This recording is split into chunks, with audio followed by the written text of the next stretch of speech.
लगातार 4 हफ्ते बुरा पिटने के बाद में क्या सलमान खान की मूवी के लिए कुछ अच्छी वैल्यूज ऐड हुई है। एक ऐसी मूवी की जो कि उनकी कमबैक मूवी मानी जा रही थी और उम्मीदें थी कि सिनेमा गुरु के तमाम बड़े रिकॉर्ड टूटेंगे और कहीं ना कहीं 200 से 300 करोड़ रुपए कमाएगी। हम बात कर रहे हैं सलमान खान के साल 2023 की सबसे बड़ी और much entertainment family drama movie किसी का भाई और किसी की जान, जिसे आज सिनेमा गुरु में 26वां दिन चल रहा है और मूवी का जो डाटा है ना वो कम्प्लीटली निराश कर चुका है। कहने के लिए तो ये मूवी एक मल्टी स्टार और एक मेगा बजट मूवी थी, लेकिन जो सबसे बड़ी उम्मीदें थी वो सलमान खान से थी, क्योंकि सलमान खान एक लंबे समय बाद में बड़े पर्दे पर आ रहे थे और फैंस को काफी बड़ी उम्मीदें थी कि ये काफी अच्छा कमाल करेंगे।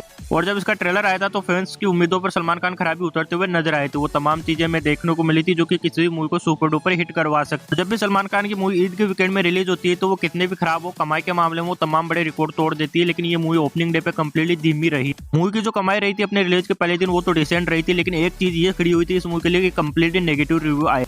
लोगों को जो सबसे खराब चीजें लगी थी, एक तो सलमान खान लगे थे क्योंकि उनके द्वारा जो काम किया गया था वो लोगों को पसंद नहीं आया था। उसके बाद में मूवी का जो स्क्रीन प्ले था वो भी बकवास था और मूवी की जो स्टोरी थी वो कम्प्लीटली डिजास्टर थी। पहले ही दिन इस मूवी के लिए कम्प्लीटली वो पॉइंट साबित हो चुके थे जो कि किसी भी मूवी को फ्लॉप की कैटेगरी में डाल सकते हैं, लेकिन इस मूवी के लिए कहीं ना कहीं आगे जाकर काफी अच्छी वैल्यूज एड हुई थी। ईद के वीकेंड की वजह से मूवी का जो कलेक्शन था वो दूसरे और तीसरे दिन बढ़ा था और मूवी ने 25-25 करोड़ रुपए से ज्यादा कलेक्शन किया था और उसी के बदौलत जो मूवी का जो पहला वीकेंड पहुंचा था वो 90 करोड़ रुपए के पार पहुंच चुका था। अब मूवी का इतने नीचे गिरने के काफी पॉइंट खड़े होते हैं। एक तरीके से ये ऑफिशियल रीमेक थी वीरम का, उसके बाद में मूवी में किसी भी प्रकार का कोई दम नहीं था और कम्प्लीटली नेगेटिव चीजें इस मूवी के लिए एड होती हुई नजर आ रही थी। उसके बाद में बारी आती है दूसरे वीकेंड की, तो दूसरे वीकेंड भी ये मूवी कुछ कमाल नहीं करवाई। हालांकि फैंस और मेकर्स को उम्मीद थी कि दूसरे वीकेंड में ये मूवी कुछ हिट करेगी, लेकिन जो दूसरे वीकेंड का जो कलेक्शन था वो 15 करोड़ रुपए के पार पहुंचा था और इसी के साथ मूवी का जो कंप्लीट कलेक्शन हो चुका था वो 105 करोड़ रुपए हो चुका था। उसके बाद में तीसरे वीकेंड की बारी आती है और तीसरे वीकेंड की जो एवरेज कमाई चल रही थी वो कभी 20 लाख रुपए तो कभी 25 लाख रुपए चल रही थी। वही अगर चौथे वीकेंड की बात करें, आज 26वां दिन चल रहा है, 25वीं दिन जहाँ पर संडे आता है, तो संडे को क्या ये मूवी कमाई कर पाई है? तो संडे का जो डाटा आ रहा है ना, इसका अर्ली स्टेटमेंट का डाटा भी मिलना मुश्किल हो चुका है